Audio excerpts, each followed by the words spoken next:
애청자 여러분 안녕하십니까. 지난 주간에 모친상으로 한 주 쉬었습니다. 그래서 제 동역자분들이 고생 많이 하셨는데요. 오늘부터 다시 시작하겠습니다. 자, 새벽 성서 읽기 오늘도 오늘의 한마디로 시작하겠습니다.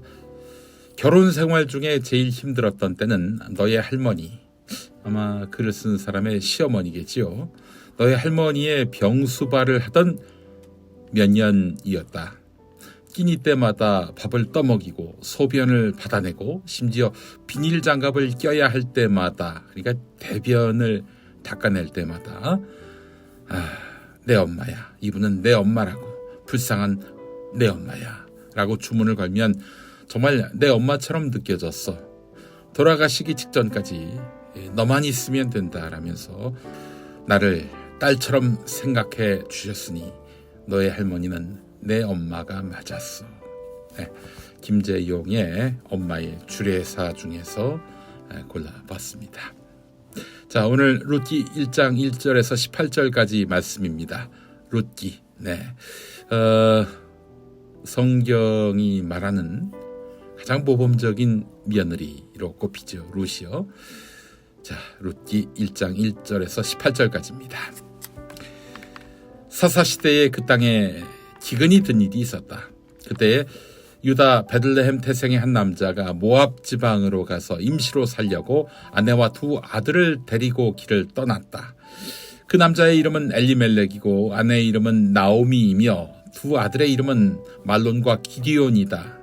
그들은 유다 베들레헴 태생으로서 에브랏 가문 사람인데 모압 지방으로 건너가 거기에서 살았다. 그러다가 나오미의 남편 엘리멜렉이 죽고 나오미와 두 아들만 남았다. 두 아들은 다 모압 여자를 아내로 맞이하였는데 한 여자의 이름은 룻이고 또 한 여자의 이름은 오르바였다. 그들은 거기서 10년쯤 살았다. 그러다가 아들 말론과 기디온이 죽으니 나오미는 남편에 이어서 두 아들마저 잃고 홀로 남았다.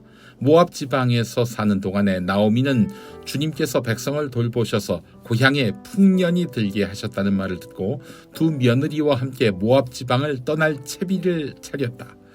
나오미가 살던 곳을 떠날 때에 두 며느리도 함께 떠났다. 그들은 유다 땅으로 돌아가려고 길을 나섰다. 길을 가다가 나오미가 두 며느리에게 말하였다. 너희는 제각기 친정으로 돌아가거라. 너희가 죽은 너희의 남편들과 나를 한결같이 사랑하여 주었으니 주님께서도 너희에게 그렇게 해주시기를 빈다. 너희가 각각 새 남편을 만나 행복한 가정을 이루도록 주님께서 돌보아 주시기를 바란다. 나오미가 작별하려고 그들에게 입을 맞추니 며느리들이 큰 소리로 울면서 말하였다. 아닙니다. 우리도 어머님과 함께 어머님의 결례에게로 돌아가겠습니다. 그러나 나오미는 말했다. 돌아가다오 내 딸들아, 어찌하여 나와 함께 가려고 하느냐. 아직 내 뱃속에 아들들이 들어있어서 그것들이 너희 남편이라도 될 수 있다는 말이냐. 돌아가다오 내 딸들아, 제발 돌아가거라. 재혼을 하기에는 내가 너무 늙었다. 설령 나에게 어떤 희망이 있다거나 오늘 밤 내가 남편을 맞아들여 아들들을 낳게 된다거나 하더라도 너희가 그것들이 클 때까지 기다릴 셈이냐. 그때까지 재혼도 하지 않고 홀로들 지내겠다는 말이냐. 아서라 내 딸들아, 너희들 처지를 생각하니 내 마음이 너무나 괴롭구나. 주님께서 손으로 나를 치신 것이 분명하다.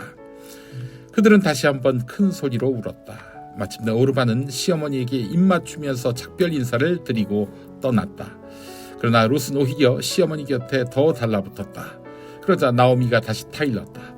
보아라, 내 동서는 저의 결례와 신에게로 돌아갔다. 너도 내 동서의 뒤를 따라 돌아가거라. 그러자 룻이 대답하였다. 나더러 어머님 곁을 떠나라거나 어머님을 뒤따르지 말고 돌아가라고는 강요하지 마십시오. 어머님이 가시는 곳에 나도 가고 어머님이 머무르시는 곳에 나도 머무르겠습니다.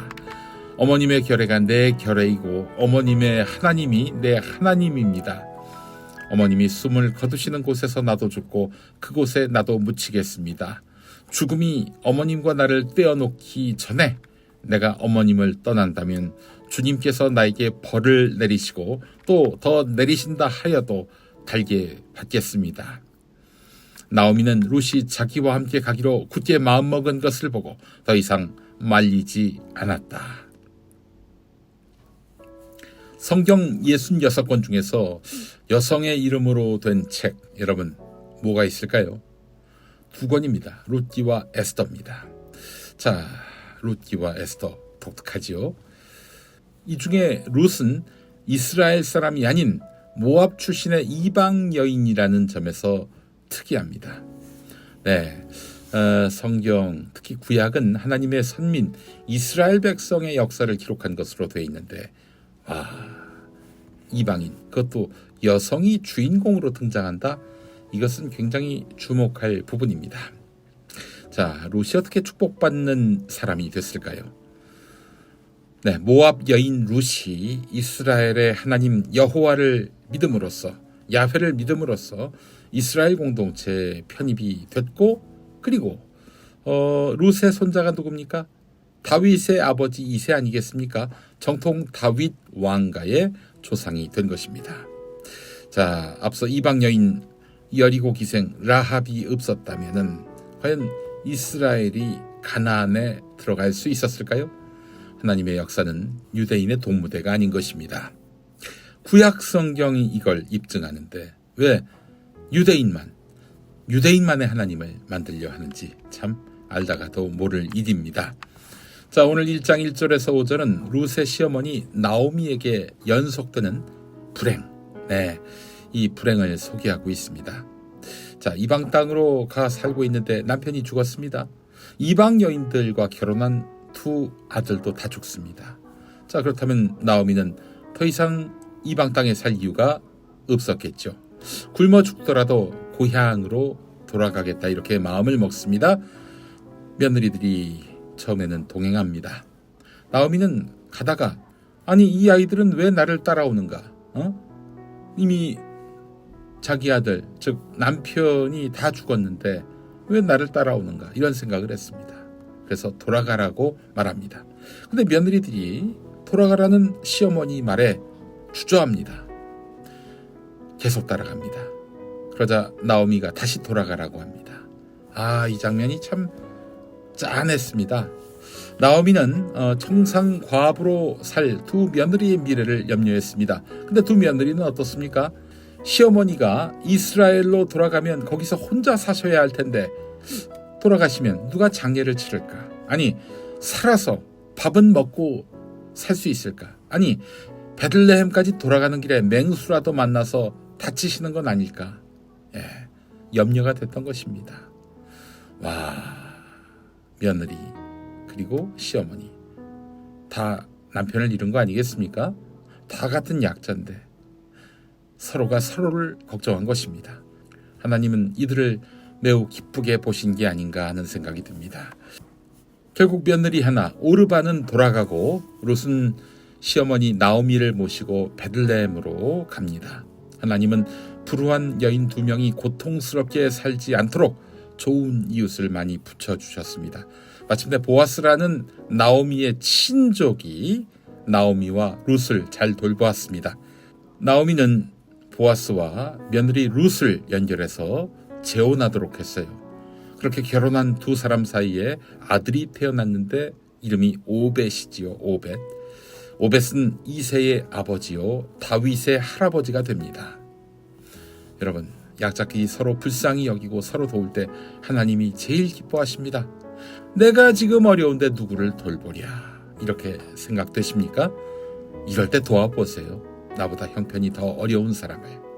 하나님이 당장의 어려움을 해결해 주시고 다윗의 조상, 예수님의 조상이 되게 하는 은총과 은혜를 룻에게 베푸시듯이 여러분에게도 그 축복을 베푸실 것입니다.